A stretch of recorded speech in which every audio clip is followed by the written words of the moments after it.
kasih Anda masih bersama kami. Dan untuk Anda, pemirsa yang baru saja bergabung, kami akan sajikan kembali 3 berita utama hari ini. Satres Narkoba Polres Morowali menangkap 3 pengedar sabu-sabu.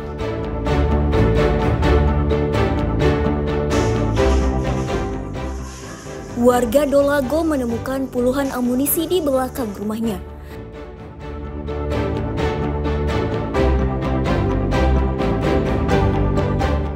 BKSDA Sulawesi Tengah menangkap buaya berukuran besar di Pantai Talise.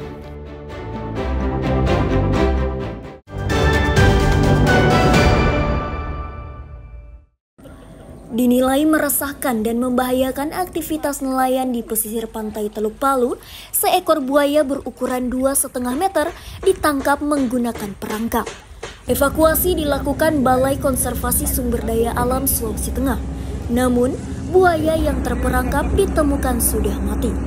Penangkapan buaya bermula laporan warga atas adanya aktivitas buaya di sekitar saluran air di bibir pantai area tambatan perahu nelayan.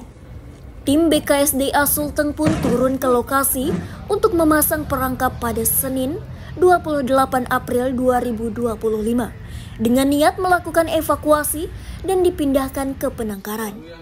Alhasil, buaya pun terjebak dalam perangkap dan dievakuasi Selasa pagi. Namun kondisinya telah tak bernyawa, diduga akibat benturan saat mengamuk dan berusaha melarikan diri. Buaya kemudian dievakuasi dan dikuburkan. Rupanya buayanya masuk ke gorong-gorong, ke drainase.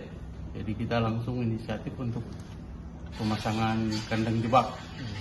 Jadi siang kita pasang kandang jebak. Siang jam berapa itu nanti selesai maghrib dia masuk jadi kita belum langsung evakuasi pada besok hari ini tanggal 9 kita evakuasi. Memang malam dia mengamuk sampai kita tidak bisa lihat lagi. Malam kita titip sama nelayan untuk lihatkan itu satwa. Paginya dapat kabar bahwa sudah mati. Untuk proses kematiannya itu kita langsung periksa penyebabnya apa, kita periksa mengenai keadaannya kenapa sampai bisa mati. Ya begitu. Penangkapan buaya di sekitar tambatan perahu Kelurahan Talise, tepatnya di area reklamasi depan SMK Negeri 7 Palu, sudah yang kedua kalinya dalam 2 tahun terakhir. Pada 2024 lalu, penangkapan juga dilakukan pada buaya berukuran 4 meter. Belakangan ini warga diresahkan dengan aktivitas satwa liar tersebut yang kerap muncul ke permukaan. Pemerintah segera membentuk tim sebagai upaya pengendalian satwa liar tersebut. Diperkirakan jumlah buaya di Sungai Palu mencapai lebih 100 ekor. Raka Rahmatan melaporkan dari Palu. 2 mantan pejabat Bawaslu Sulawesi Tengah dituntut hukuman penjara selama 1,5 tahun. Kedua mantan pejabat itu masing-masing Anayanti Sofianita yang merupakan mantan sekretaris Bawaslu Sulteng dan Sakila Labenga, mantan pejabat pembuat komitmen. Kedua terdakwa juga harus membayar denda sebesar 50 juta rupiah. Tuntutan disampaikan Jaksa Penuntut Umum dalam sidang kasus dugaan korupsi dana hibah pemilihan Gubernur Sulawesi Tengah tahun 2020. Sidang digelar di Pengadilan Negeri Tipikor Palu, Jalan Samratulangi, Selasa sore. Kedua terdakwa dinilai terbukti secara sah bersalah dan melanggar Undang-Undang Nomor 20 Tahun 2001 tentang tindak pidana korupsi. Selain tuntutan hukuman penjara dan membayar denda, pihak Jaksa Penuntut Umum juga meminta kedua terdakwa untuk membayar uang pengganti masing-masing 300 juta rupiah lebih. Hal memberatkan terdakwa karena tidak mendukung program pemerintah dalam pemberantasan tindak pidana korupsi. Ya, bisa sih. Kalau untuk tuntutannya itu pidana penjara selama 1 tahun 6 bulan, terus dendanya 50 juta, subsidiar 3 bulan. Kalau untuk Ibu Anayanti membayar biaya uang pengganti sebesar Rp384.130.000 yang diperhitungkan dengan uang titipan yang dititipkan kepada penuntut umum senilai Rp635 juta. Terus barang bukti berupa dokumen itu dikembalikan kepada penuntut umum untuk dipergunakan dalam perkara sakila. Uang tunai senilai 60 juta, uang tunai 200 juta, uang tunai 100 juta, uang tunai 275 juta. Yang sakila, pasal yang terbukti adalah pasal 3 junto pasal 18 Undang-Undang Nomor 31 Tahun 1999. Kemudian pidana penjaranya 1 tahun 6 bulan dikurangi selama terdakwa berada dalam tahanan kota dengan perintah agar terdakwa segera dilakukan penahanan rutan dan denda 50 juta, subsidiarnya 3 bulan. Kemudian menghukum terdakwa sakila untuk membayar uang pengganti sebesar Rp339.934.818. Usai pembacaan tuntutan jaksa penuntut umum, Ketua Majelis Hakim Dwi Hatmojo memberikan kesempatan kepada kedua terdakwa dan penasihat hukumnya mengajukan pembelaan atau pledoi pada sidang pekan depan. Berdasarkan dakwaan jaksa penuntut umum, total kerugian negara dalam kasus dugaan korupsi dana hibah Pilgub tersebut sebesar Rp903 juta. Dana itu berasal dari kegiatan fiktif senilai Rp569 juta, laporan pertanggungjawaban fiktif sebesar Rp254 juta, dan kegiatan yang tidak sesuai peruntukannya sebesar Rp40 juta.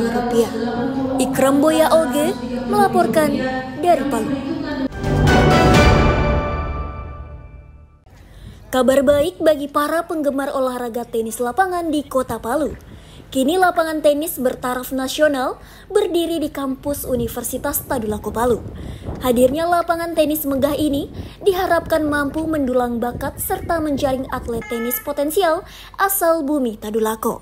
Dibangun di kawasan program studi pendidikan jasmani, kesehatan dan rekreasi Fakultas Keguruan dan Ilmu Pendidikan, lapangan tenis baru di Untat ini dilengkapi beragam fasilitas penunjang, seperti tribun penonton hingga ruang ganti. Fasilitas olahraga bernama Tenis Stadium University ini resmi berdiri sejak Maret lalu dan mulai dioperasikan mulai pekan ini. Fasilitas ini dibangun untuk menunjang sarana olahraga yang memadai bagi para atlet olahraga serta mahasiswa. Bahkan rencananya ke depan, fasilitas ini bakal dibuka untuk masyarakat umum. Karena lapangan ini, ya mungkin kalau mau dilihat bahwa ini yang lapangan paling bagus di Sulawesi Tengah ini. Ya, ini kan kalau misalnya di standarnya ini sudah nasional, tetapi banyak juga yang punya kualifikasi terkait dengan penilaian ini menyebutkan bahwa ini layak untuk internasional. Ya, jadi peresmiannya itu bersamaan dengan pintu gerbang, itu kalau saya tidak salah sebelum bulan puasa, dan penggunaannya baru kemarin, yang langsung digunakan dibuka oleh Pak Rektor. Para atlet dan penggemar olahraga tenis dengan penasaran langsung menjajal lapangan baru ini. Bagi mereka, hadirnya fasilitas tenis di Untat menjadi angin segar dunia pertenisan di Sulawesi Tengah. Sangat mendukung sekali ya, untuk khususnya banyak pencinta tenis yang baru, pemula-pemula yang akhirnya memilih tenis, apalagi untuk pencinta tenis di area utara Kota Palu ini sudah punya akses untuk yang dekat untuk bermain tenis atau belajar tenis. Karena sebelumnya kan lapangan tenis di Kota Palu ini banyaknya berada di area selatan atau timur Kota Palu. Hadirnya lapangan tenis di kampus Bumi Kaktus ini menjadi sarana fasilitas baru, utamanya para penggemar tenis di wilayah utara Kota Palu. Apalagi, selama ini mereka mengaku fasilitas lapangan tenis hanya mereka temui di wilayah timur dan selatan Kota Palu. Syahrul Cahya melaporkan dari Palu.